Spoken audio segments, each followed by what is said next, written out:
It's like Marlon Brando in a movie scene. Once you're on the beach and then you're in a crowded room. Well, it's something like that, but it's it's a catchy song in this movie. I'm Jackie. Vampire Vixen from Chatsworth. I'm Justin. Let's make this movie again in a few years and call it Beverly Hills Vamp. I'm Sam, and this is 1986's The Tomb on Stinker Madness.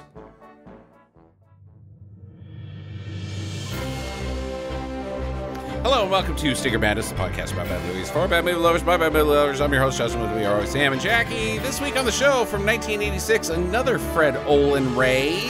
Sir Fred Olen Ray, as they call him in Canada, I believe. I believe that's correct. The Tomb, currently streaming nowhere except for YouTube. And we'll talk about that, but go, Sam. Kinda streaming on YouTube. Yeah, right. If you want to watch the actual full version of the movie, you need to be able to speak German. Okay. Or and have a tape machine. Because if you have a tape machine and you want to watch this movie, you're going to buy a degraded copy of it on eBay or Amazon for no less than $40. Okay. Well, I talked to Son of Olen Ray because I have a relationship with Son of Olen Ray, director Christopher Douglas Ray. He told me that his dad has the rights to this movie, but didn't ever want to release it on, not that he didn't want to release it, but he never did release it on DVD. So VHS is what you got, and that's what we watched. We watched it a VHS transfer on YouTube. Would you like to know why? I would, because Fred's getting old and he just doesn't care. I don't know. No, because the reason he didn't release it on VHS is also the reason he didn't really work for Corman or sell much to Corman all that much during his career, even though they knew each other. And that's because he tried to fuck him over on this movie. Roger Corman tried to fuck Fred Olen Ray. No, Fred Olen Ray tried. So this is what happens. That's bold. Nobody does that. Nobody does You'll never that. work in this town again. And they still, I guess we're friends, because you have to remember that he said out loud that nobody was interested in Evil Tunes. Not even Roger would make it. But that's not really true, because Roger let him have a set during the night. He's like, just stay out of the way. If you don't fuck anything up, at least I get to use this as a teaching tool for some of my young directors who are going over time and over budget, that, oh, by the way, this other guy, Fred, just shot a movie on your set in under a week when you weren't even there, and you didn't fucking notice. So straighten out or you're fucking fired. Okay. So, for the most part, Fred worked on his own anyway, so... But he found out with one of his buddies that was doing readings for New World that they were thinking about optioning a book called The Tomb. This is very early on in the Olen Ray career, and so he decides to, as rapidly as he can, make this movie and then basically ransom New World to pay him to name it something else. Cheeky. That's almost the plot of the movie. They never made The Tomb. New World said, that's fine, we just won't make it. Yeah, okay. Which is weird because it's a mummy movie. Like, why not? I can just see this going down where he's like, Roger, or to his representatives, like, I already made this movie. Because if you watch this, there's just enough here for a really good trailer. Yeah. Oh, absolutely. There's enough names. Yeah, totally. You got all these names. Right. You got a really good trailer. And then you've got your ransom, and you're like, all right, New World Pictures, what are you going to pay me to not name this The Tomb? And they're like, we can name a fucking movie whatever we want. We're just not going to make The Tomb. Now you're sitting on this thing. Oh. Fortunately, Transworld Entertainment was buying anything at that point. Right. And they bought it for enough that they basically, we did the Phantom with Empire. Phantom Empire. And that whole string of films through Cyclone, and Cinetel was buying Vidmark was buying Transworld, American Independent, not Action Independent, AIP was buying them, funding God knows where. He was distributing some of them on his own, but this picture was made surely for the point of ransom. And I find that hilarious. And then also, he never tried anything like that again, and maybe, Transworld paid him enough to distribute this that he was like, this is going to keep me going for however long. And that was kind of a weird stunt that I should never fucking try again, because through the 90s, he's largely independent and isn't sort of forced to make the skin flicks at the volume that he started to have to make the skin flicks in order to make the movies he wanted to. That period in his career, you have his auteur voice being its strongest, and that all that quirkiness in the writing is in this. It's just that you know that he fucking slapped this shit together in like 2 weeks. Mm-hmm. And I think that some of it's actually kind of impressive for 2 weeks. What we watched was the edited, will not get kicked off of YouTube version. Correct. And that would be the version that is about 1 minute and 14 seconds shorter. And all 1 minute and 14 seconds of that is tits. Yep.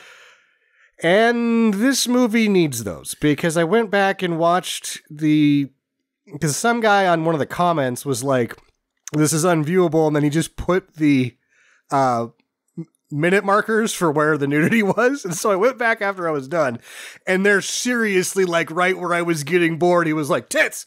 I was like, man, the original's probably okay, but without those.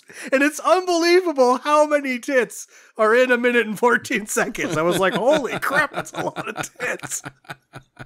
Like Kidnap a Dad, the porn star adult model, pinup, whatever. I mean, she had such a long career. The giant boob lady from all the magazines. She has her whole scene scrubbed because it's just her doing a striptease. Right. And that scene doesn't make sense because you see the way it's cut in this YouTube video is we find out later they're with, we think they're the FBI, but they're with Customs. Yeah, right. They come in and they've got their agent glasses, and he like looks like, oh, wow. But it's just some waitress scrubbing a glass, and you're like, what the fuck? He likes relatively average Hispanic women. Clean this guy's bars. He likes the cleanliness, Sam. Yeah, I guess. Clean freak. So this has broken a number of rules in the Stinker Madness, how we do things. We almost never watch a movie edited for content unless there's no other way to find it, this is where we're at here on this one. And we don't do things that are sort of like unofficial. And this is the way we watched an unofficial version of this movie that had been scrubbed for content. And that's generally a no-no for our program. But I feel like there was enough there for me to find what was missing. And I'm like, this whole thing of the ransoming Corman is just ridiculous. So it's historical relevance in Stinker Madness. Well, when we go through clearly there, when we go through the narrative, Sam, and we get to that point in the film, you just scream out tits, and it'll be like the listeners will never know other than this diatribe that I'm on right now. I didn't look super hard. I feel like I found most of them, and I was like, yeah, there's a lot of tits missing from this. I didn't see Michelle Bauer's at any point. I wasn't looking hard for those because I can draw them from memory at this point. Sure. But I was surprised that one of the sets that got scrubbed was actually his wife at this point. Dawn Wildsmith got him out in this one. Who are those two ladies? What? Dawn Wildsmith would be the one that she seduces at the bar later, and then there's like snakes in the bed. There's like a line of dialogue that doesn't make any sense, and it just cuts to snakes because in the other version she takes off her shirt and gets pushed on the snakes, and it makes way more fucking sense. All right. Okay. Yeah, because in that version you just see like some legs or something sticking up, flailing around. Why'd you get in the bed? What are you doing with those snakes? There's snakes in that bed. Get these motherfucking snakes off this motherfucking bed. Yeah. And then, like the people that are in this, John Carradine, and the way it's shot, you can just tell he's going over to these guys' house, and he gets a little bit more of Cameron Mitchell because Cameron Mitchell's bored at this point.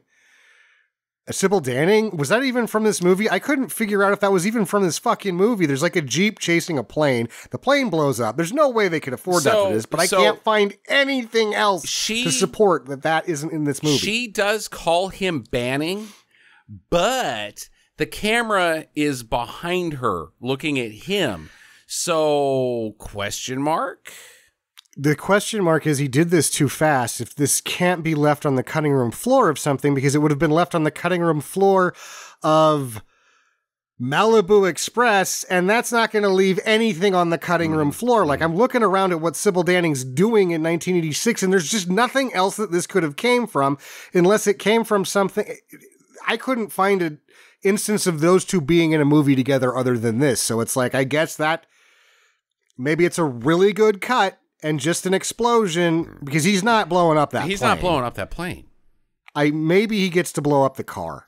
I would say Corman in some of his other movies will blow up a plane, but Corman's not on board on this shit. So, because Sybil Danning's, she's only worked for 3 guys that we really even get involved with. Andy Sedaris, Roger Corman, and Fred Olen Ray, and sometimes, I guess I should say, Jim Wynorski, but this is pretty early on for Wynorski. Wynorski's probably the guy that was reading for Corman. Right, and he's at not, this point. He's not going to blow up a plane. It's Roger Corman's plane. If Jim Wynorski's blowing up a plane, it's Roger Corman's plane. Corman owns that plane. Corman's not involved with this picture at all. No, so he's not. I don't know where that plane came from. But wouldn't it be funny if it was his plane and he was like, take that, motherfucker, and I'm ransoming this shit. He's just like, oh, fuck off, Fred. And he's like, really? Yeah, I'm not going to make the movie. You blew up my plane. What the fuck? I'm pretty sure that's the plot of Ransom with Mel Gibson. They steal his son, and before they call and say, hey, we got your kid, give us $200,000, they blow up his house. He's like, the $200,000 was in the house you just blew up. God damn it. Greg, that was a terrible plan. Sorry. I don't think that's how ransoms work, Jackie. Yeah. I'm not really fully experienced with real life hostage negotiation, but, I think blowing up the person you want the stuff from isn't great hostaging. Yeah. Also, you'll notice that the big names that are billed in this, because it was intended to be basically a trailer and ransom, and probably sell the movie as something else later, is Cameron Mitchell, John Carradine, and Sybil Danning. They're in, like, John Carradine is in one scene, Sybil Danning is in one scene, Cameron Mitchell's in the movie enough that you could bill him. Mm-hmm. The people that are in this movie are Susan Stokey, Richard Ellen Hench, and Brad Arrington. Yeah, those are big names. Big names. Suzy Stokey was in Phantom Empire as well, but she's in a handful. It's not a top tier name. So is Richard Ellen Hench and Brad Arrington. But I mean, that's the thing, is that this is his troupe for the next however many years. Mm-hmm. So it all worked out in the end, but I think it just has such a dubious jumping off point. Yeah. Yeah. I don't know. I'm going to put the screws to New World on this one. Like, no, you're not. No, you're not, dude. That's Hollywood Chainsaw Hookers. That's the one you're putting your screws to, dude. But that's not what this. No. Yeah. What else? I don't know. Did I talk about the porn with Michelle Bauer last time, 5 weeks ago or whatever? I always like talking about Michelle Bauer's illustrious adult cinema career. She didn't really have an adult cinema career. I mean, she was in those like enough. That's, I think, the misconception, because she's in the Penthouse like roundup VHSs that they send out where it's just live action Penthouse shit. Yeah. That's not really porn. You can spank it if you're a kid. I didn't say porn, you notice. I said adult cinema. Adult cinema is even, because that's not even adult cinema. Those are just VHS tapes that they send out to their subscribers as a bonus for adults, and it's on tape. I call that adult cinema. There's no plot. There's just naked ladies. But it doesn't play in the cinema. It plays in your VHS. Home theater, whatever. Get over it, man. If you really think about like old porn, and they have the money shot right where the penis is going into the vagina, and they're showing it, and it's all close up and everything, right? Like the cameras back then were pretty big. Yeah. So yeah, that had to be uncomfortable as a porn star. Not great. Frank, move your leg. There was a lot of doubling. Yeah, sure. Even in the ones where they have actors that do that sort of thing, until the cameras got smaller, they started shooting on 16 millimeter, and that was in the 70s. So I mean, at this point, the cameras are already small enough that that's not an issue. But early on, there was a lot of doubling, just because it's like, and also like. Still, I'm just, that the episode of It's Always Sunny in Philadelphia where they're like, does anybody actually want to see just this one shot? Because it's just like, okay, I get it. Yeah, right. Like a second or two is fine, but like in out. It's been like 4 minutes, and all I can see is ham sandwich. Harry in out. Plopping and squishing. And I like that you say, yeah, the cameras got a lot smaller, but you know what didn't get smaller, Sam, was the reels. So if you want to get that money shot, dude's on top, hammering away, those reels they're right in his butt crack. I mean, you get a smaller 4-minute reel, and we got to use all this because we went through all this trouble. Maybe that's why we have to watch so much of that, or had to watch so much of that. And you're just like, why? But I think what's hilarious is that porn now, they're going back to it, and it's like, dude, nobody wants to see that part for this long. What are you doing? Just go watch The Miracle of Birth. I think that she was in Cafe Flesh, which has been labeled an adult film, but it's not really pornography. And if you go back to the Rinse Dream is what his pen name or film name or whatever, but that's the same guy that did Dr. Caligari, and these are very avant-garde, heavy amounts of nudity, but it's not like pornography, really. You couldn't really, like, you wouldn't go to the theater and fap to this shit. You're like, well, that's a gratuitous amount of nudity and very strange things happening, but it's grotesque, but it's art, kind of a thing. Okay. And so she didn't really have... Ed Woody-esque is what you're kind of saying, like, better filmmaking than Ed Wood, because Ed Wood tried to have a plot and he couldn't shoot film for a day. But Orgy of the Damned is what I'm thinking of. No, I think you should watch a Rinse Dream movie. I mean, you're not going to be able to ever watch it with your kids, even if they're adults, because it would be weird, because there's so much nudity. But it's not Ed Wood. It's not bad. It is completely intentional. Everything is fine-tuned. It's just showing you things that are not really stuff that you should be looking at. Okay, all right. And his work is largely misunderstood, and the fans of his work are fevered fans. They're like, this is as good a filmmaking as there ever was. It's just that the subject matter is alienating 99.9% of any film-going audience. Okay, all right.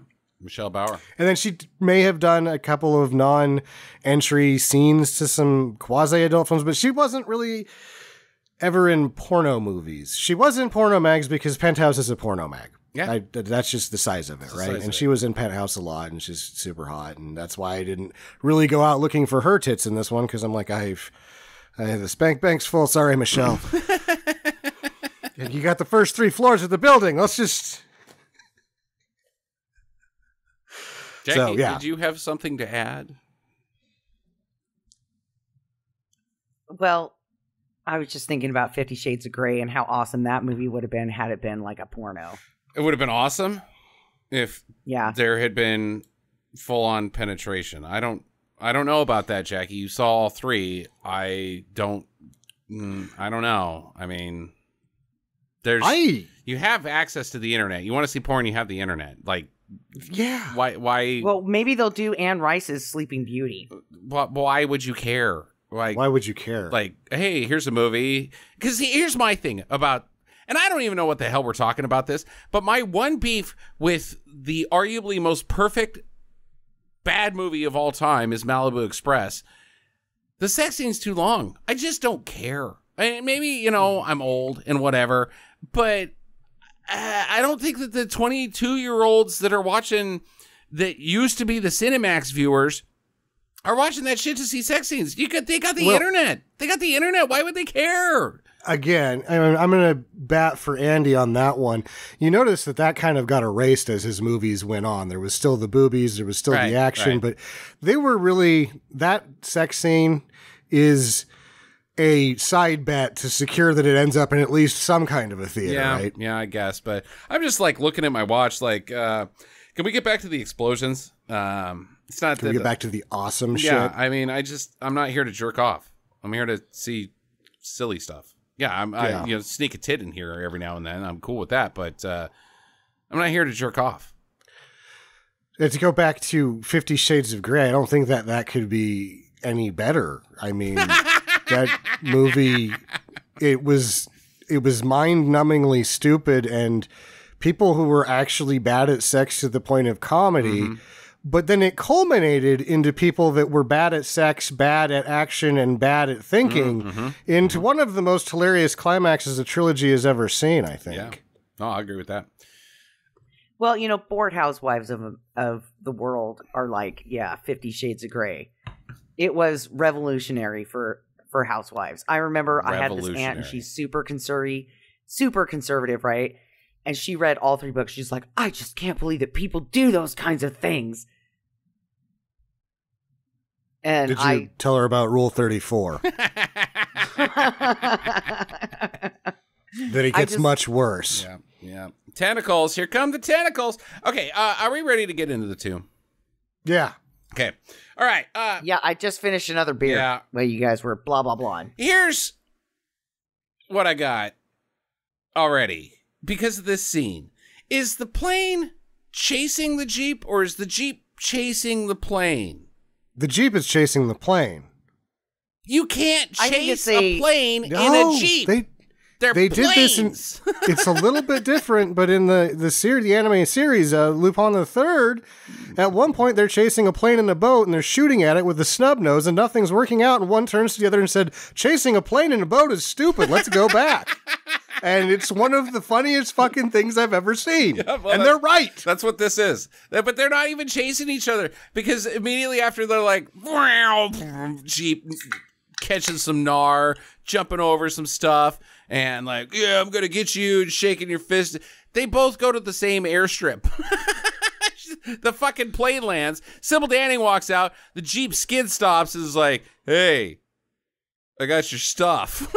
Why did you guys... And then what are you doing? Then he pulls out a beer. Yeah, right. Out of the bag of the stuff. We got to mention every time Banning pulls beer out of places. He has beers. He's got High Lifes, the shorter bottle High Lifes, warm High Lifes stashed everywhere. This one is well, they're probably all warm, but this one's the first like, hey, dude, that's not in a cooler. It's in a fucking bag, and you're in the desert. And then you got to think the way that he was hot dogging around in that Jeep. The poor guy who's in the back. Oh, no shit. Must be hidden. Oh, no shit. Yeah. That guy is fucked up. Yeah. He got bounced around pretty good, bogging his head. Jeeps don't have good suspension. I mean, like, good suspension for what they're intended for, but, like, if you jump a Jeep, it's not a comfortable landing. No. He had a submachine gun with him, too, so he's banging himself in the face. It's lucky. I think the safety was on, otherwise they'd both be dead. Right. So he jumps up and he's just got a bloody nose and a black eye. He's like, "Hey guys, I gotcha." So before he jumps up, Banning, our guy, gives Sybil Danning, Jade, a medallion, and he's like, "I want my cash," because Banning's job is he's a grave robber essentially. He steals shit from graves and sells it to scummy people, and they go, I'm assuming, to auctions that are in rich people's houses in Russia, and like Sybil Danning shit, like her character. Yeah. She's probably a very interesting character that they cut out of this movie. You know, you could have a whole Sybil Danning auctioning off cool stuff in Russia houses, and like Boris comes up and is like, "Hey, I like your giant tits," and she, you know, throat punches him and has to bust out using like a rope ladder and probably blowing up a helicopter on the way out because she's a thief. That's the movie I want to see. But he gives her this medallion, and they are like, you suck. You suck. Now kiss me. And then these dudes show up, like 10 dudes from behind her plane, not getting out of the plane, which is implied that they were in the plane because you can't put that many people in a fucking Cessna. They just come out from around the plane. They're contemporary sand people. Yeah, right. They'll come back only in greater numbers. I guess they're her guys. I guess. So she's going to screw him? Why? Like screw him over or cash? Screw him? Which I guess he's not going to screw her, so she's going to screw him over or something. Huh. But it turns into a bit of a standoff. Then they start shooting at one another as poorly aimed as the 80s G.I. Joe cartoon, and then he shoots one round out of his revolver and blows up her plane. Only shot that lands in the whole scene. Yep. And then they drive off. The dude in the tarp in the back, they drive off, and that's the end of Sybil Danning. Nice to see you, Sybil. You get a tag on our podcast review for being in this movie. Like, ding, ding, ding, ding. Yep. I was in it for 5 minutes, and I'm in Sneaker Madness again. 3. It's cut to Pharaoh and the mummies covering Tutti Frutti. This cut is so much like freaking Temple of Doom, where they cut to Kate Catshaw singing God damn it. It doesn't matter, Yeah. but yeah, it's lifted, and then in that movie, it doesn't do the whole song. In this movie, they don't have a whole song, and they just keep going Tutti Frutti, oh Rudy, for what, 7 minutes? Like 7 minutes, yeah. It's really, and these are the Rhythm Kings. It's a real band. The bass player was going to town. I noticed that. Yeah, yeah. There's a guy dressed up like a mummy, and he's just, I think, shaking his ass. Yeah. He's they're the pharaohs. It should be the mummy and the pharaohs, because there's like 10 pharaohs and one mummy, but instead it's the pharaoh and the mummies. Yeah. Maybe she's the pharaoh? But everybody else was dressed like pharaohs too. So yeah, I'm not sure. No, they weren't. They had fezzes. The pharaohs and a mummy. The pharaohs and the fezzes and the mummies. Whatever. So either way, I really liked the credit sequence. Oh yeah, that's my next note. Throughout this thing, Fred worked hard on those. It was, yeah. I mean, it was actually like I actually read them, because it wasn't like, you know, they were fading in and out. I mean, it was at one point they had the director come in, but it was backwards, and then they flipped it back out and flipped it the right way. And I liked the graphics here. I thought it was creative. See, it was, and this is when the title maker. It's analog digital kind of. Digital to analog technology that you can actually just do this stuff without having to hand draw the sequences anymore and do cards and animations and things like that. So it rapidly sped up the process. And what makes this awesome is they basically figured out everything you could do with that box and did it. At one point, I think that they actually handed one, Sam, because the waiter comes in and somebody's name is being carried on a tray. So if you're doing wipes and lateral and horizontal movement, that's all very easy on those machines. But I think that shit was keyframed because the letters were moving choppily.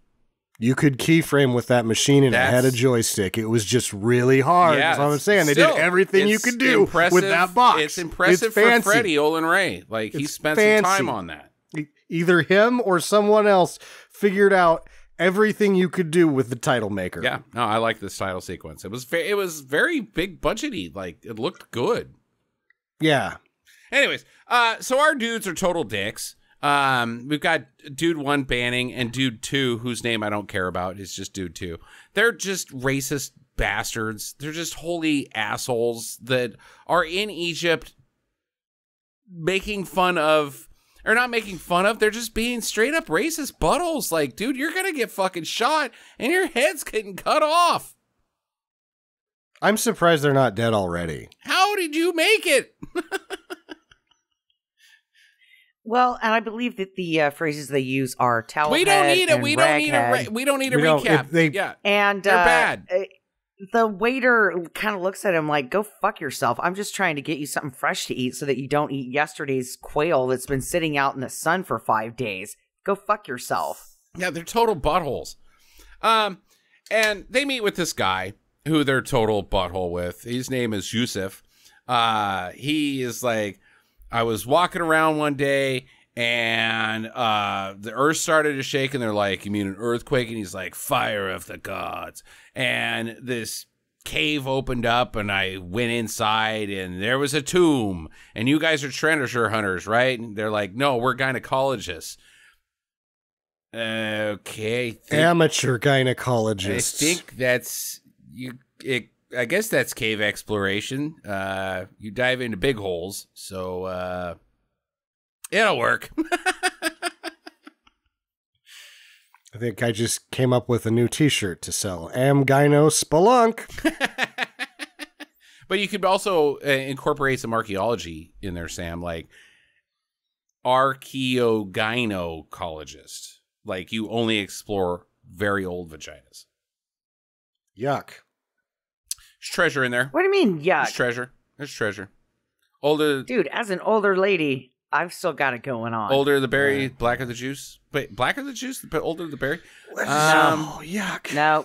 Don't know. We're not talking about this. Sweeter. Blacker the berry, sweeter the juice. That has nothing to do with age. No. That has nothing to do with age. So I'm off on that as well. So they're like, okay, that's cool, bro. Let's go. So they set off the next morning on their expedition with 2 camels and Yusef. They're pretty good at this gynecology thing. Well,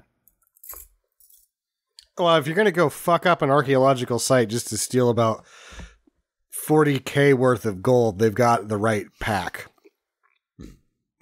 And by pack for gynecologists, I assume you mean camel toes. Oh. That's a duckbill. I've got eight camel toes with them.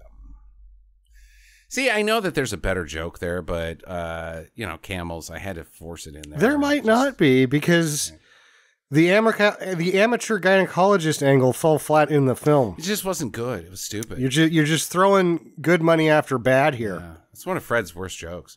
Okay, so they get to this tomb. They go inside and they find this statue of Bast, and it's not made of gold, and they're all pissed off about it. Like, hey, we're gonna fucking kill you, Yusef, because you're a fucking asshole that you made us spend all this money on these camels, and we didn't find anything. And so they leave to go get the camel. Oh no, they find the sarcophagus. Mm-hmm. Right, they're about ready to beat the hell out of Yosef, and then they're like, "Hey, where did that esophagus come from?" We're all doing it. We're all doing it. God damn it! I've been drinking. The Egyptian sarcophagus coffin thing. Sarcophagus. And it just appeared. It just kind of scooted its way into the tomb. Like, hey, here's some dudes. That wasn't here before. Scoot. Did it? Or did they just turn around and notice the other half of the room that they hadn't looked at yet? I didn't look over there, dude. Dang. Because they even say, I'm going to go get the camels, get the sarcophagus. You gather up all this other treasure that's in here. But you guys were just bitching a second ago. There wasn't even any fucking treasure. And now there's treasure? You guys didn't look anywhere, did you? You just said, hey, there's a statue of Best. Hey, that's not gold. And if it's not gold, then what is it? Why is it in there? It's still treasure, asshole. It's 11,000 years old. Mm-hmm. You dipshit. And they're scraping it with a knife. Yeah. Hey, there's supposed to be gold underneath this paint. Paint? What are you talking about, paint? It's gold, idiot. Yeah, grave robbers aren't any good. Yeah, I guess that's true. So the dude who comes back in, or no, Yusuf's in there still. And the sarcophagus opens up, and this crusty hand comes out, and it gets him, but we don't see it off camera. Dude 2 comes back in. He's like, hey, Yusuf, I'm going to cut your throat because who cares about another dead Egyptian? Why do you even have to think that way, you son of a bitch? And he gets deaded. Also, nobody's like, why did we park the camels far away from the entrance? Why did we park the walk and get camels so some far? exercise? Well, then it's weird when the second guy gets it because the mummy thing is standing right behind the lid, right? And he closes the lid. And it's like he doesn't even see it. And then it kind of does this weird hand jib. It just grabs at him. But not even grab it, like spooky hands. Like, oh.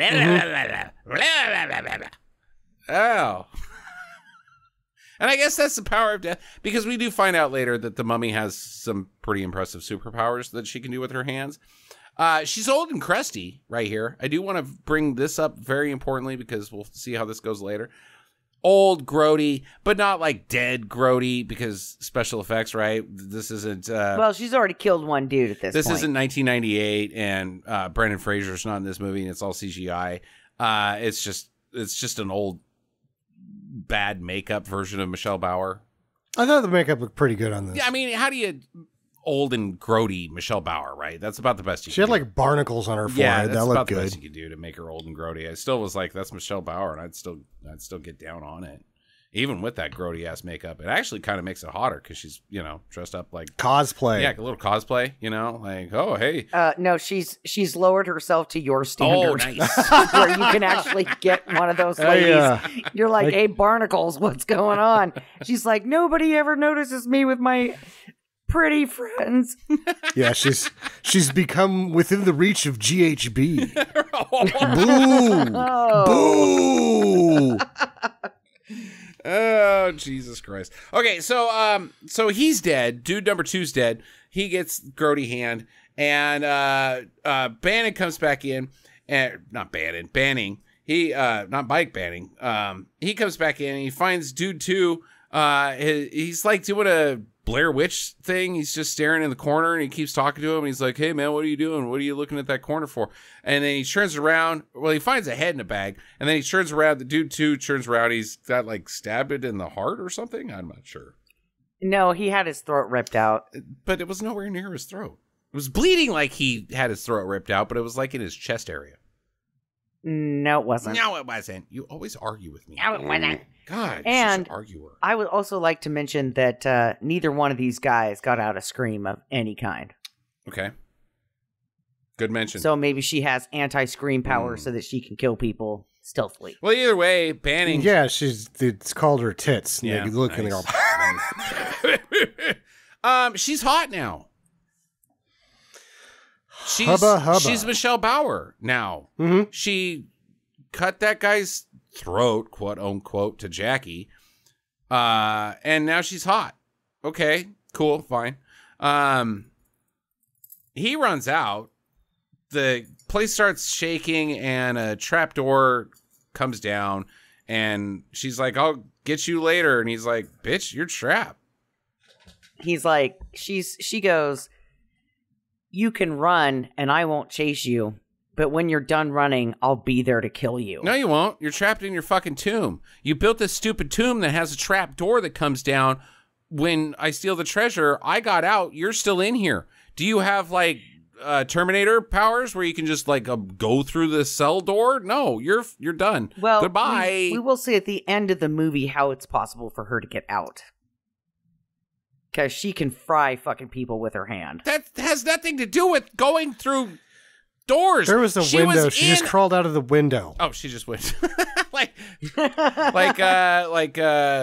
what's his name did in X-Men, where he like squeezes through the no, it cell was bars. Big. Like they must have had her tied down when she died the first time, because they're like, we'll make this reinforced steel cage, and one guy's like, I could fit through that window.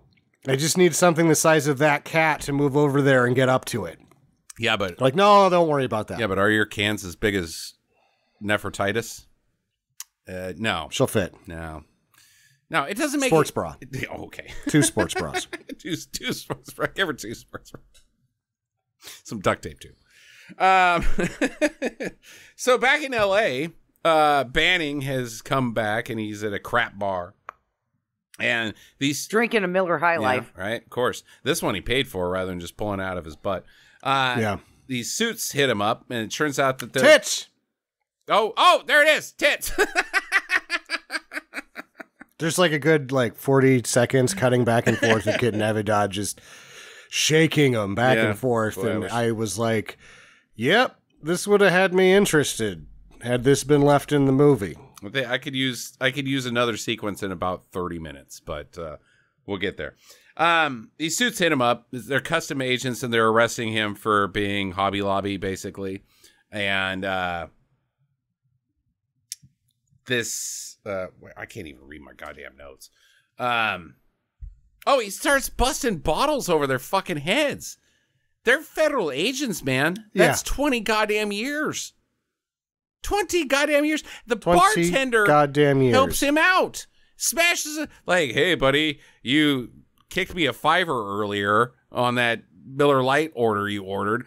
I'll fucking go to prison for fucking 20 years for you, bro. They start robbing the cops, too. Oh, no shit. The the waitress is, after the guy gets thrown onto the pool table, he messes up a guy's shot, and the guy that he was playing takes the money, like, well, you lost because the cops are here and they fucked up your shot, so I'm going to take the money and leave now. And then after he's on the table out, the waitress comes over and starts lifting everything out of his pockets. Oh, dude. I wonder what, I don't know what that is. Like, what is that? Larceny of a federal agent? I don't know. But it's petty theft if nothing else. Petty theft of a federal agent. What if you lift his badge? I think what they'd probably hit you with was if you don't lift his badge, if you just take his money, they can hit you with petty theft just as a sort of icing on the cake that is the obstruction of justice. Maybe, but it's still a federal crime. Interfering with the obstruction of justice is going to be the hardest one that they can hit you with. She gets 5 years. Easy. I think 10's the minimum on obstruction of justice. 10. Yeah, no, dude, this is dumb. This is dumb. Don't fuck with customs agents. Like, don't fuck with federal agents. You can't smash one of them in the head with the bottle. You're probably going to get shot. Also, he's wearing a man romper. Yeah, he is. It's not full-on man romper. It's a two-piece man romper. It's a Hawaiian two-piece. He's got a pink Hawaiian shirt and matching hot pants. The shirt's almost big enough that it looks like he's not wearing pants. Right.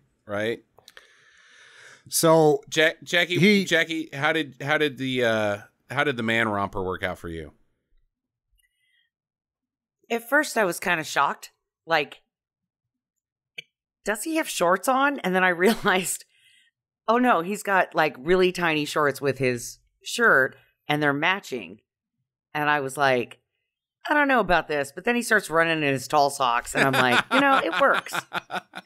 It works. I'm looking for a dick slip and or a ball slip at least, because they were that short. And I was like, I am totally watching this sequence going, come on, show me a ball. Yeah, it doesn't happen as much as Jackie pretends it does. Anyway, so there's a dog just shows up. They're chasing after him, and then this dog starts fucking chasing after him, and then the dog is like, you're my new owner, and he's like, cool, for about a second, and it's like, see you later, dog, I gotta catch a train.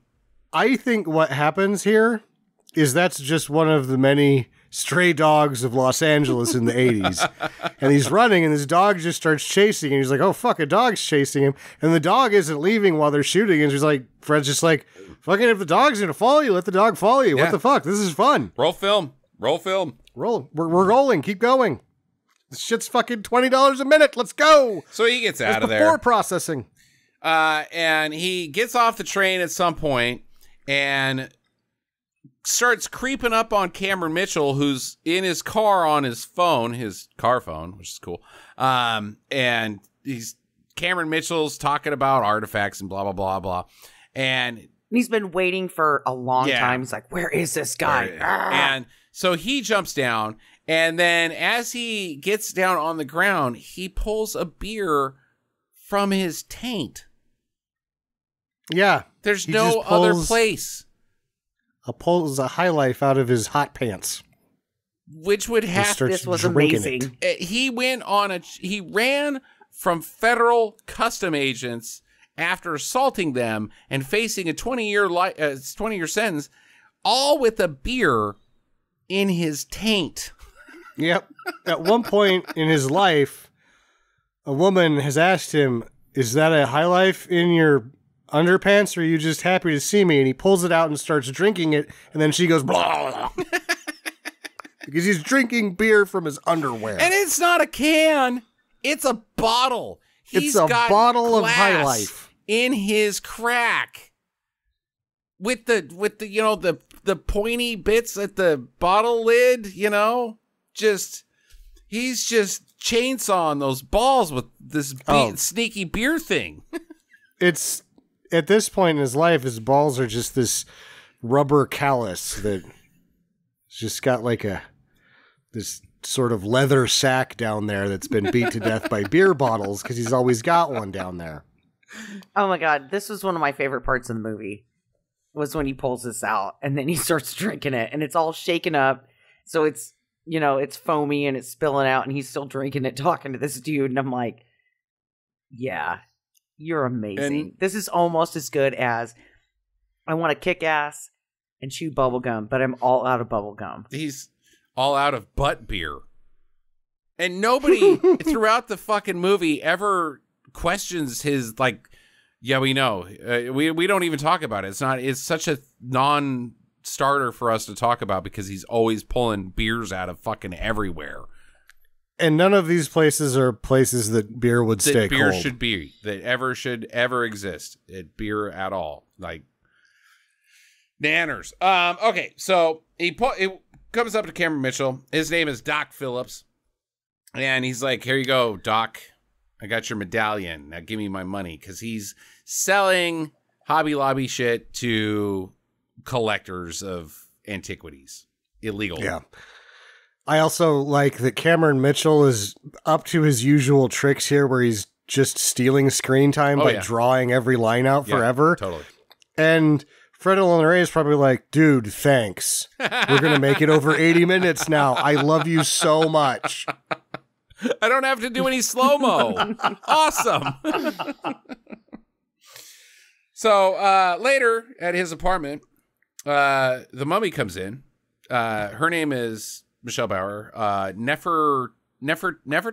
Nefertiti's. Yeah, but Nefertiti's. They pronounce it Nefratitis. And she's like, hey, I understand that you steal stuff and you stole a bunch of shit from me. So I'm going to climb up on top of you and then stick a bug in your chest.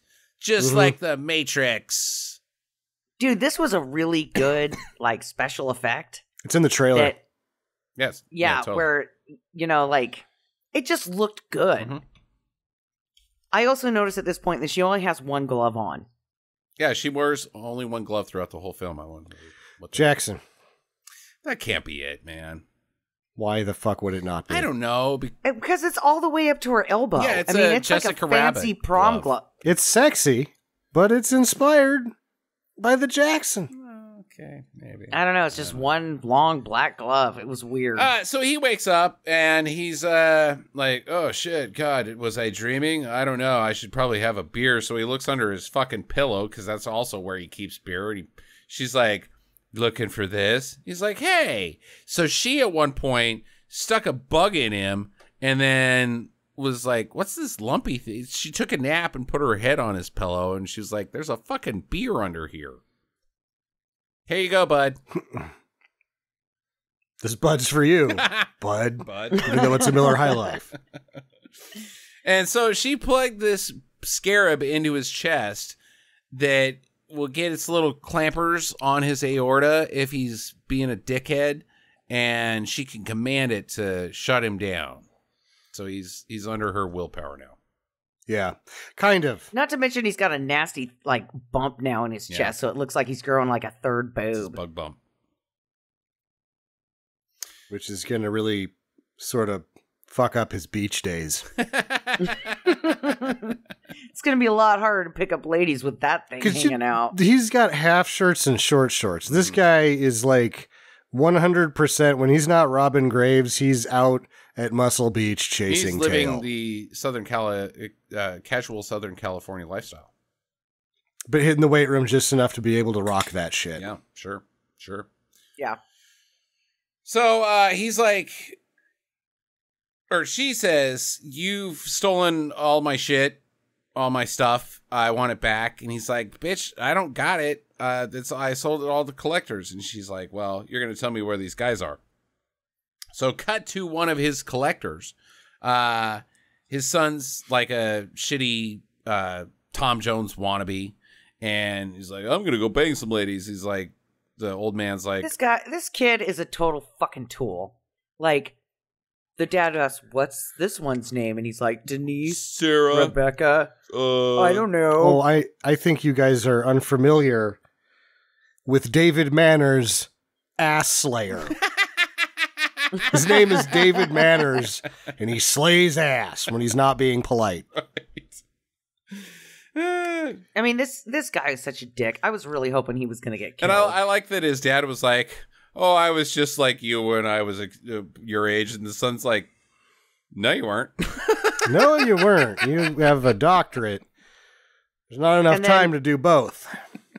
He goes, I don't have a mom. Right. And he goes, yeah, because I whored around and then somebody dropped you off on my doorstep and that's how I got a son. Oh, you are just like me. No. You're the one I kept. Or didn't stab. Or knew about. Yeah, these two are... You have no sympathy lost for what happens to either one of them. No, well, I actually am fine with the dad getting killed because he's so goddamn boring. I'm just like, kill him already. Just kill this man. He's boring me. So Doc Phillips calls the boring old man. The mummy's there. Doc wants the scarab that he's got to complete his set that he can then transcribe. All of them have got inscriptions that will tell him something about Nefratis, and he's like, okay, well, I'm not selling, blah blah blah. They plan to meet up to like share notes and stuff. Well, too late. She's there. She freaking mumshadubs him and pulls his fucking heart out. Yeah, totally weird. She's like, I bet you've never had a lady like me in a really long time. And then she just fucking grabs his heart out of his chest. She doesn't give him time to answer. He's like, well, let me tell you. He's like, last week, a freshman. There's an interesting story behind it. You would have liked to hear it. Mm-hmm. And then the crime scene chalk, I will say, made it look like he just had a really bad period. Oh, yeah. It's down by all the blood. Yeah, that was weird. All the blood's at his feet, and it's not enough. It's not enough. No, it was in his crotch. Yeah, it's in his crotch and by his feet. So it's like, oh, somebody had their first period. It's like she grabbed into his chest and squeezed his heart so hard that it sprayed blood out of his ass. That's my theory as well, sir. I love this cop, though. The cop that is in charge cop is awesome. of investigating this murder. Ooh, boy. What a bad cop to very insensitive human being. His lead off is he walks in and he sees the guy. He's like, did you get everything? And he's like, yeah. And he's like, well, why the hell are you still here?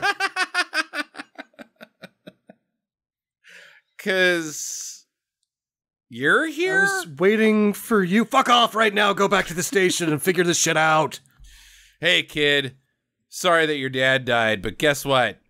In this city, somebody dies every day, and it's usually not good. It's mostly blood and guts everywhere. I've seen so many hearts getting pulled out of the chest, especially down by the river. Homeless people. Some of them used to have a chance in life, but then something bad happened, and they, got put on the skid row, and then people pulling chest hearts, and I see it every day. Every day. Some of those people eat hearts. I'm betting that whoever murdered your dad ate his heart to consume his soul. That's what I think. And then the coroner's like, actually, Officer Robbins, this looks like a undead mummy vampire actually reached into his chest and sprayed his heart out through his ass. And he goes, I've never seen that. Well, it's a tough city either way. Have a good day. And then they're like, well, what about the missing artifact? And he's like, I will decide what is important. Fuck you, fucking PhD asshole. Yeah. I've got a bachelor's degree in criminal justice, and I've been doing this job for 20 years. And I'm not good at it, obviously. But, I'm 3 years from retirement. And I don't need your shit, PhD. 3 years? He's like, that guy's going to make it. Listen, doctor, do me a favor and shut up. I need you to shut the fuck up.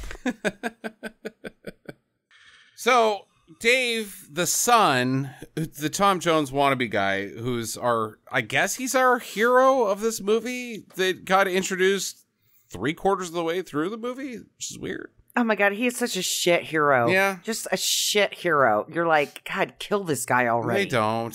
Spoiler. I'm rooting for the vampire. Egyptian lady at this she's point. the hero. I'm like, do it. Yeah. How can you not? She's super hot. Hey, Cara. Yeah, kill all of them. Cara Delevingne, suck it. And so do you, Tom Cruise. Like, Michelle Bauer's all the vampires from now, or mummy vampires from now on until the end of time. Anyways. Cara Delevingne was a vampire? Yeah, wasn't she the mummy? No. In the Tom Cruise movie? Yeah. No. Who was the mummy? Whoever that was. Somebody that didn't go actress. anywhere because that movie fucking I'm tanked. pretty sure it was Cara Delevingne. It was not. Okay. Whatever. Yeah, I don't like that lady. Anyway, Okay, moving on. So Dave teams up with his professor pal, whatever. There's another professor. There's more professors to come in this movie. There's so many professors in this movie, you can make a whole goddamn university out of it. But they team up, and they're like, well, this cop sucks. We're going to go figure it out. And so they meet up with Doc Phillips, and Doc Phillips, Cameron Mitchell's like, I don't know anything about any dead guy or relics or scarabs. He called me. He just wanted to say hi and see how I was doing. And I was like, hey, how's Karen, your wife? And he's like, she's good. And then we never talked again. No, she's dead. Oh, yeah, right. She's dead. Oh, sorry. She never even showed up. You caught me in a lie. Yeah, she's dead. And if she's not dead, she was never really part of your life. This was a 2-day bang fest, and you got a son out of it. So, no, we're talking about Doc Phillips, Jackie. God damn. Which one's Doc Phillips? Cameron Mitchell. He's not a man about town. He's not banging all the ladies, Jackie. You've seen his face. It's not good. Oh, okay. So this is the part of the movie where we're going to do some PhD detective work, and largely the same thing happens for a long period of time in different ways where we get to add credits to the film, like John Carradine and Suzy Stokey, who's not really a credit to add, but she's the most important thing that happens in the next probably 25 minutes. She's Doc Phillips' niece, and her name is Helen. And then who's the other doctor? Doctor, I don't know. Doctor, I don't know. Yeah. What's your first name, Mr. Burns? So Dr. I Don't Know's like, hey, David Manners ass slayer, go get on that. And he's like, oh, it's not 100%. And he's like, okay, well, I guess we'll let the cops handle it. And he's like, no, it's totally 100%. And then he goes and he sets in the David Manners ass slayer hooks into Helen over some Pepsis. And it looked as if there was an attempt at product placement here, and I just don't feel like Pepsi was in. And if Pepsi had like an open agreement where they were like, we'll pay anyone who puts Pepsi in the movie, they stopped doing it after this. Yeah. Yeah, because there's also like a Pepsi poster thing in one of the shots as well. So it's like Miller High Life and Pepsi. High Life wasn't a product placement. I had to like figure out that that's what that was. There wasn't like, hey, I'm enjoying a nice hot Miller High Life out of my underpants.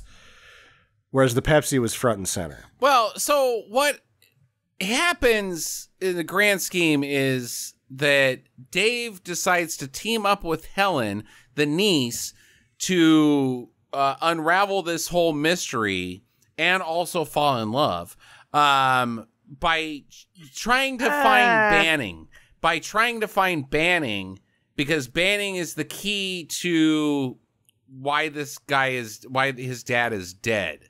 And so they visit this professor, and the professor says that Nefratis is a vampire. She's not a mummy.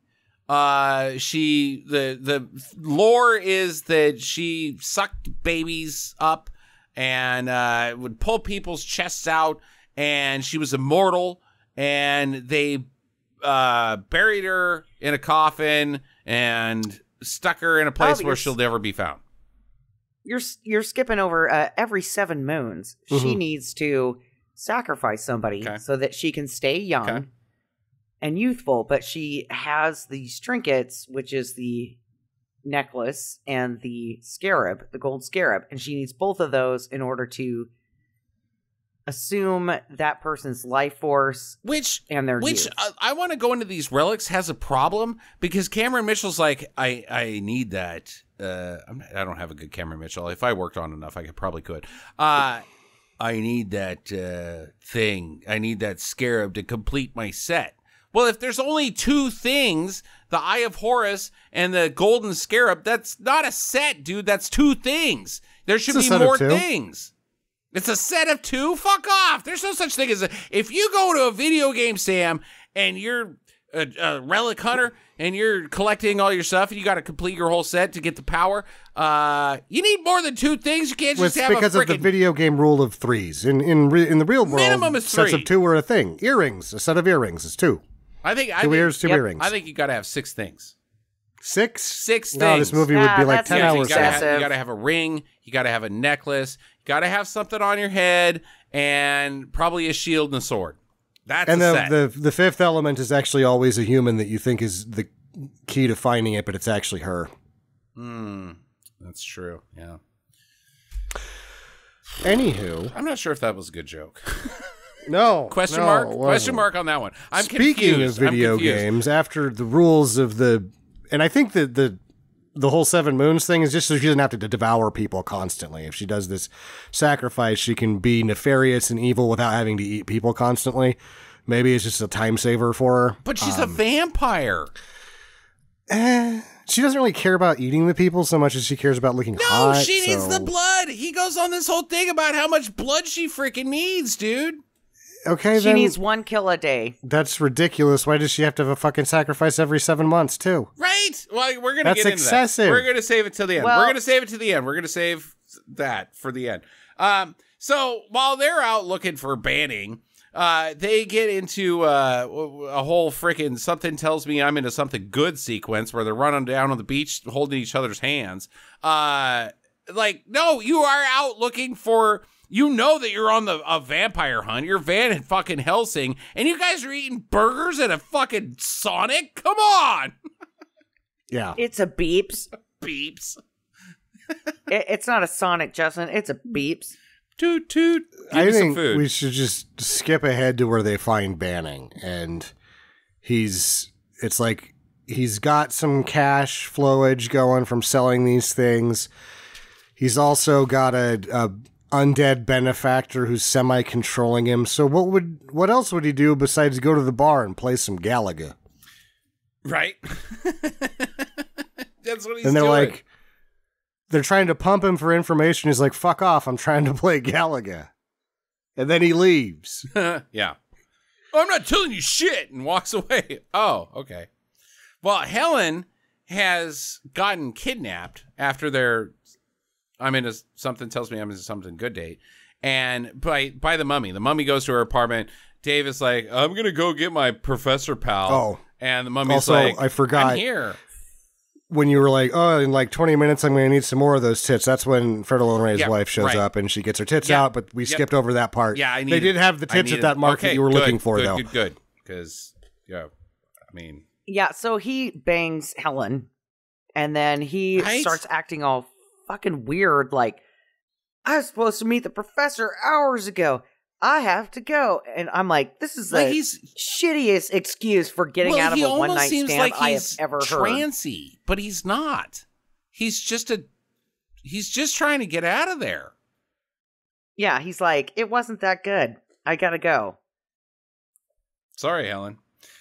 So the cops find him, and he's like, "Oh, it's the mummy thing," and they're like, "Yeah, sure, whatever, buddy. Tell it to the judge." And he's like, "Oh, I'll tell it to the judge if you just send a car by Helen's place." They do. She's gone. They radio back, and he's like, "I told you, that's all the proof that you need." And they're like, "Well, I don't know about that. Hold on, let me check my notes." And they fucking Scooby-Doo sneak away. They blend into the curtains and they escape, and the cop's like, where did they go? And then he calls his other partner in. He's like, get in here, they escaped, allowing them to escape. No, they're right there. I would have caught them, but they ran past me when I was coming in here and they drove off. Oh my god. So they go to Banning's house, they punch him out, and David Manners' ass slayer also has a mean right hook. Right, apparently. And they're like, get that bug out of him. So they cut open his chest, but they make a new hole rather than going through the hole where the bug was put in. Seems excessive. Yep. they're kind He's a of squeezing PhD, it not out a medical like a doctor. It's like a zit. Yeah, but you don't make They're a gonna new hole squeeze for the beetle you out. don't make a new hole for zits, Jackie. You go in through the same hole that the zit went in. You don't, or that the zit. No, you go where the lump is and you start squeezing. Oh, so that you think the bug is crawling around in his chest? No, it's just hanging out, trying to kill an aorta, and then they're like, "There it is, the third boob," and they start cutting into it, and then they start squeezing like, "All right, it's gonna come out anytime." It's like, no, do a foursquare and pull that shit out. It's going to go, boing! Just catch it out of midair. Get your glove on. And then they were like, "It won't let go." Yeah, it's attached to his aorta, dude. That guy's dead. Yeah, dude, just fucking cut its arms off. Who cares? Then rigor mortis sets in, and he has like a bug lay attached to his aorta, but he's still fine. I don't think that's gonna work out. Fine is a stretch, Jackie. Mm-hmm. Bug parts in you. They'll deteriorate. Into your body. Yeah, it'll be fine. Just take some antibiotics. You'll be all right. Okay. So they get the bug out, and they're like, "Hey, dude, you know where Nefratis is in?" He's like, "Yeah, fuck that bitch. She's up on the hill. She made me build this like altar thing. She's doing a ceremony, so let's go up there." The custom agents follow them now that they're back. I like that this circled back around and these guys showed up. Yeah. Got Helen tied up on an X cross. She's about to perform the ritual. The boys arrive, and now... Oh, we forgot about Cameron Mitchell's death. We skipped over Cameron Mitchell. Yeah, she Palpatine's Cameron She Mitchell, and he fucking totally Palpatined gives him. out a great eat shit Ben Kingsley. Oh, God. No, the star of that whole scene was the iguana that looked like, what the fuck? Huh? And Fred Olen Ray was like, eat shit Werner Herzog, for those who have seen Bad Lieutenant Port of Call New Orleans. Okay. Yeah, she's got force lightning, which is weird. But here she doesn't use force lightning. She's up on the hill, and she's got... what's Ryu's power from Street Fighter? Shoryuken! Shoryuken! She's got that. She starts launching fireballs at dudes. She vaporizes him. Yeah. Yeah. But it's like She flame vaporizes one of the customs agent. The other customs agent's like, shit, I'm out of here. Shit. So he gets in his car, and she's like, you know what? Fuck you anyway. And she blows up his car. But he had his seatbelt on, so he was fine. He blew up. He blew up. No, Yeah. he didn't. No, she hit the car with the car fireball. blew up. I thought it just rolled. From the explosion. From blowing up. Yeah, he's dead. He didn't make it. Professor Powell also didn't make it. He got zapped out of existence. Like, he was like, don't worry, Dave. I've got this under control. The power of price compels you. And she's like, bitch. Zap. Zap. Oh, yeah? How about some not being around anymore?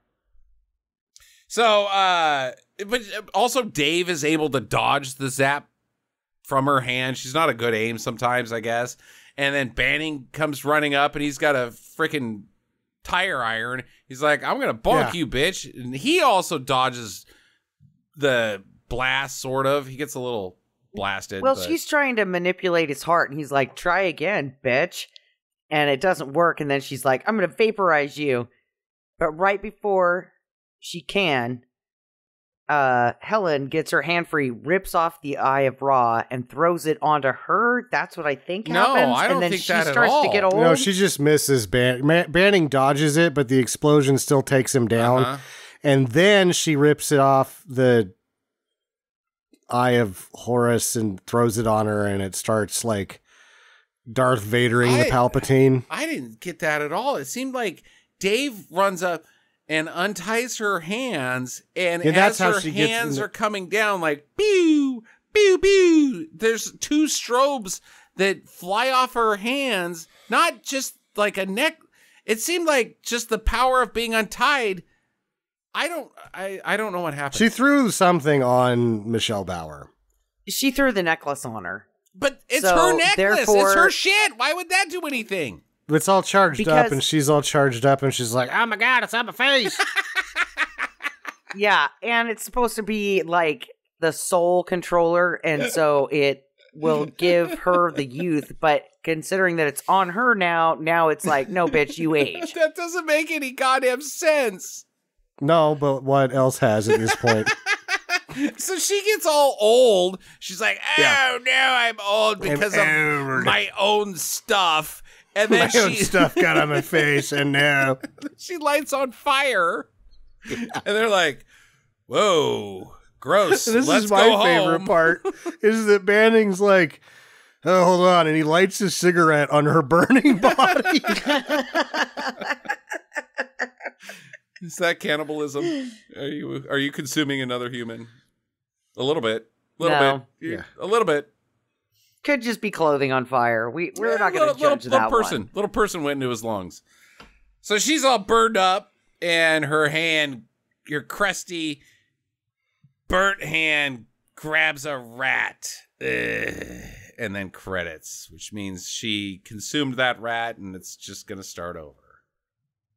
That she will unfortunately not be in Beverly Hills Vamp, which is going to be like a continuation of the same idea. Yeah. Okay. Questions. First, mine. What's her end game?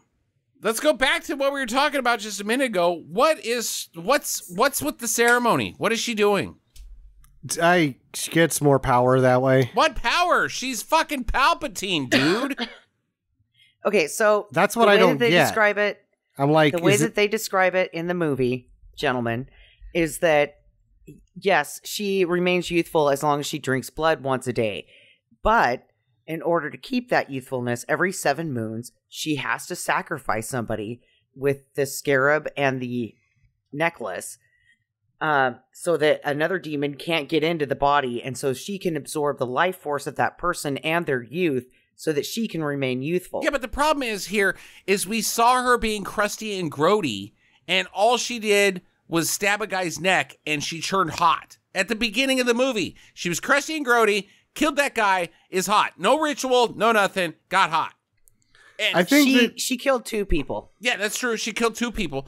But she was in that sarcophagus being all grody and yucky, but not too bad. Like, still, okay, I'd do her. I think that John Carradine has skipped over some things and he doesn't quite understand it because there's limited amount of information on the Nefratis, and that if she does the ritual, she can like not have to eat people as much and can dedicate her time to like learning the piano. Nefarious intent and figuring out what the world is now and using her sexy to take it over.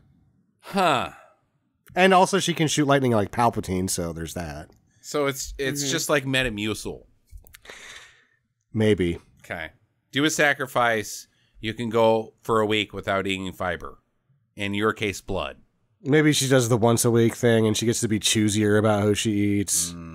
Okay. So this is just a commentary about old people and like their dietary habits. This whole movie. Like once a week you go in and you have some okay, all right, I'll walk away from the Metamucil. You guys aren't getting it. But somebody right now is laughing because they take Metamucil once a week and they're like, it is about vampires. No. I just eat a lot of fiber. Right. You do it every day. She's trying to do it once a week so that she doesn't have to do it every day. Yeah. Okay. You can have a burger once in a while and, not have to worry about clogging up the toilet. It's just about old age, Sam. This whole movie. Fred Olen Ray's a little smarter than we think he is. Jackie, question. Okay, so the one professor, Professor Phillips, the evil professor. Cameron Mitchell, yeah.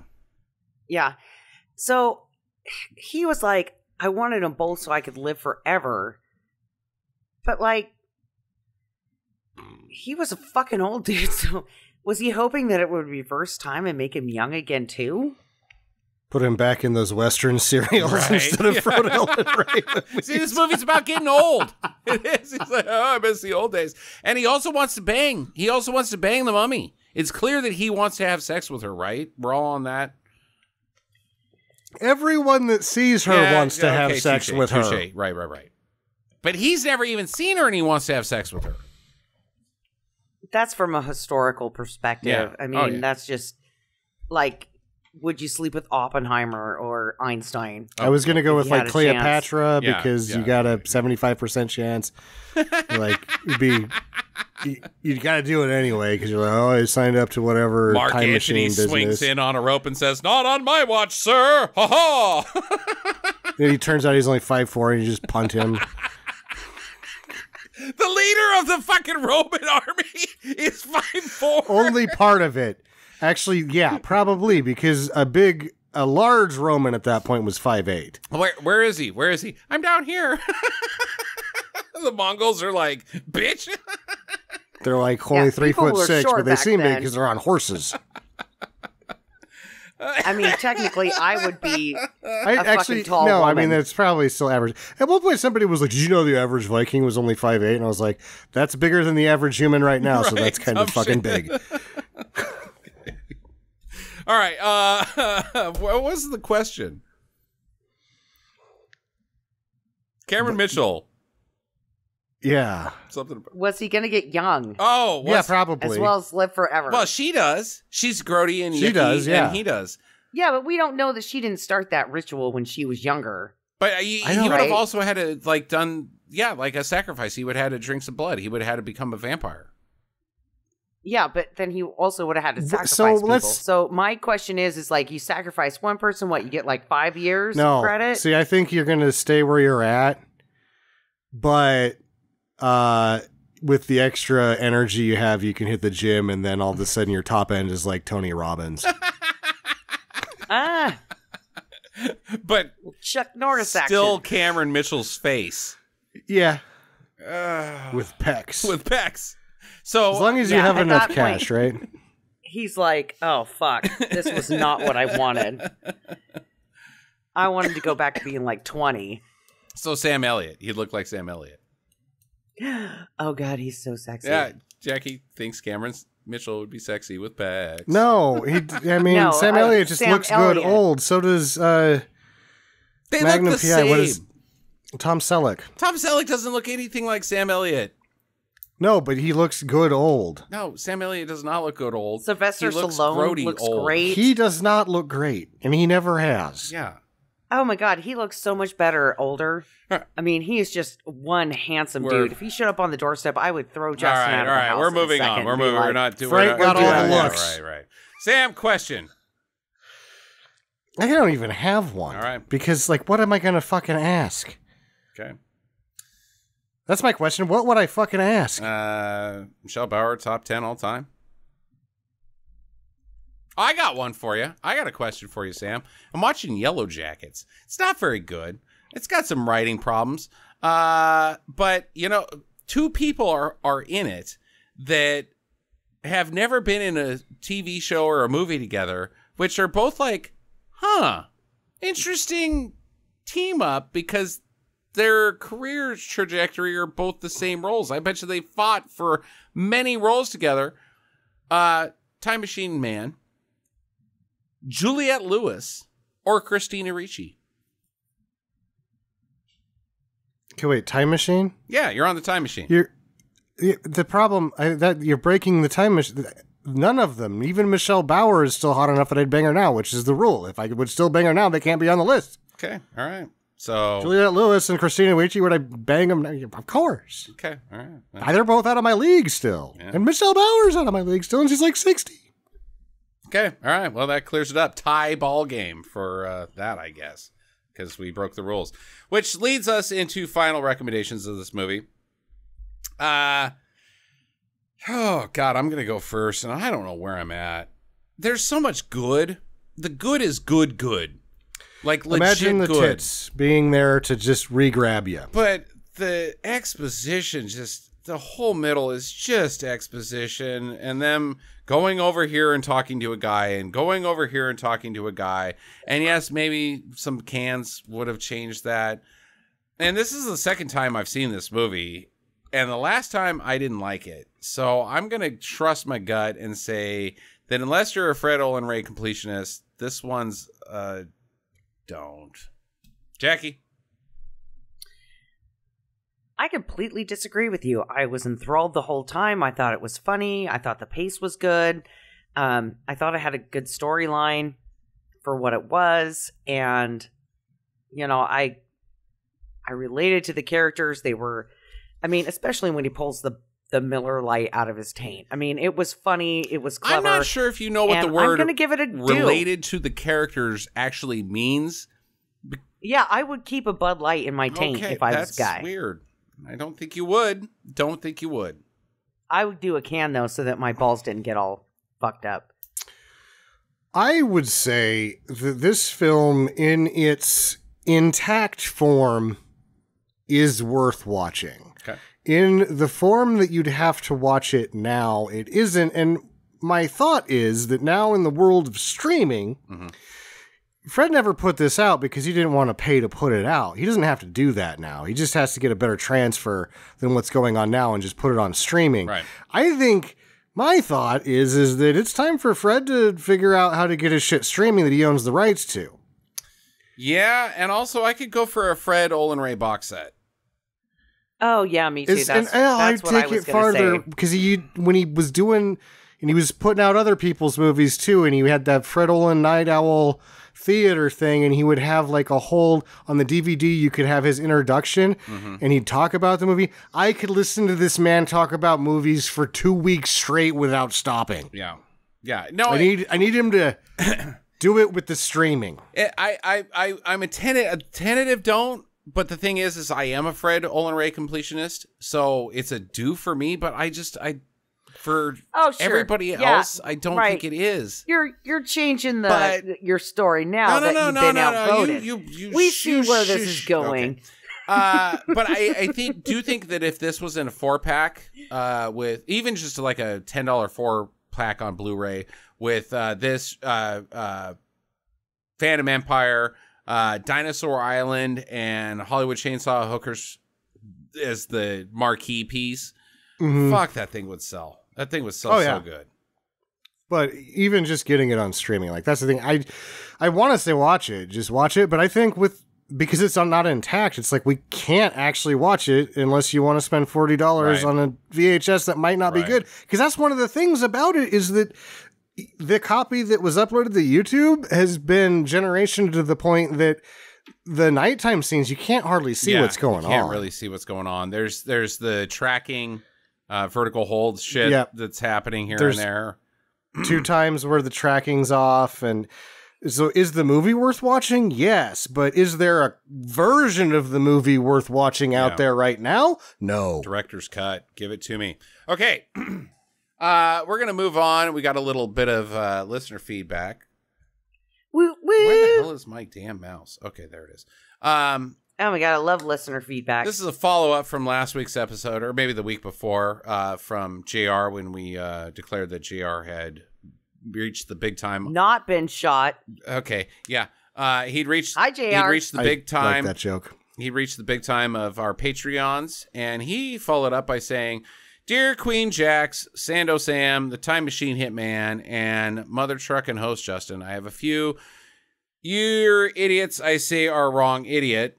You're wrong, idiot, JR, because it's just you're wrong, idiot. It's just you're wrong, idiot, yeah. Okay. Yeah, JR, just so you know, you don't need to address them as anything special. It's just Queen Jax. Okay, we've already moved on from that. In Uninvited, Sam mentions that cats hate the ocean. If you listeners remember, the cat at the end dives into the ocean, is just trying to get on the boat, and the people are like, "Die, cat!" I'm referring to this article at the bottom of the page. He leaves a link, which we will post on the podcast website. All these cute photos of kitties and sailors. Oh my God, yes. I guess I was wrong. I say you are wrong, guy. Cats have a long history with the sea. They are known for keeping vermin down and the men's spirits high. Kitties all over the oceans have earned medals and survived multiple ships being sunk. Queen Jackie asked about Chinatown being in Seattle in Jungle Ground, which was a long time ago. That's a long time ago. Yeah, with Roddy Piper. There is a Chinatown or international district in Seattle, which is fantastic, but will make you sad with some of the homeless. Sam, have you been to the international district in Chinatown? No, I've been to Chinatown in Portland. Yeah. It's not there anymore. It's been taken over by vagrants. I don't think I've been to where he's talking about in Seattle either, but I assume it's down by the troll, the under the bridge troll, because I thought that there was a town right over. Anyways, I could be wrong, JR. Okay. And finally, Justin, you made quite an impression on a new coworker who I was told to watch out for because she would go management quick. I paused the Gator episode during the final wrap, and she is within earshot. Our eyes meet. Podcast plays as loud as possible over laughter. Penis and butts can clearly be heard. I immediately tell her as much as I can about movie podcasts, Burt Reynolds, and how much I like this job. I'm assuming in that order. Luckily, I don't have to meet with HR, so thanks for the fantastic first impression to an easygoing coworker. Thank you for keeping a dude laughing, entertained while I work. All the love, JR. So there you go. Well, thank you. Yeah. Well, we love you too, JR. Yeah. I hope that he introduced his new coworker to a wonderful little podcast called Stinker Madness. Stinker Madness, because if you tell two friends, then they'll tell two friends. And the main Wayne's World thing happens. Right. And after 10 years of doing this podcast, somebody might actually start listening to it. All right. Oh, you know what's crazy is that my coworkers, they were like, "You're on a podcast," and I'm like, "What?" And they're like, "You're Jackie from Stinker Madness, aren't you?" And I'm like, yeah." And now all of them listen, and they razz me constantly. They're like, "Oh my god, that last one was so fucking funny." Okay, well, don't go to HR. Next week on the show, speaking of HR, is Jackie's pick. Please make it a good one. Yeah. Oh, I got one. Wait, I texted it to Sam so I wouldn't forget. Okay, I already know what it is. Sam already knows what it is. You're the only one here that doesn't know what it is. Yeah, I know it's a good pick too. You want some help? No, that says "Happy Birthday, Butt Crack." Happy birthday, Butt Crack! Next week on Stinker Madness. That's what she sent me on my birthday. Tuesday. I told Sam "Happy Birthday, Butt Crack" for his birthday last Garbage week. Day. Jackie, it's The Rookie, starring Charlie Sheen and Clint Eastwood. I saved it on my watch list, so I was like, "Oh, we're gonna do this one! I'm so excited!" Yeah. All right, that's currently streaming on HBO Max, so go out if you've got HBO Max and rewatch The Rookie, and we'll see you next week. In the meantime, get to the chopper.